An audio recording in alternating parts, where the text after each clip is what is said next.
Костюм з укороченим кроп-топом, укороченим светром.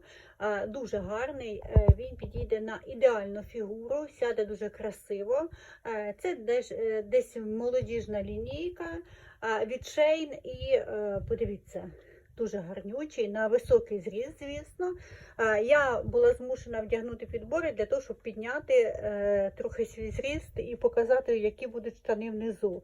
Бо так вони зовсім на мені занадто довгі, і це невдало. Я тоді покажу свій образ, якщо вдягну якісь кросівки, які більш пасують до цього костюма. Дуже гарнючі, штани не просвічують, кофта також.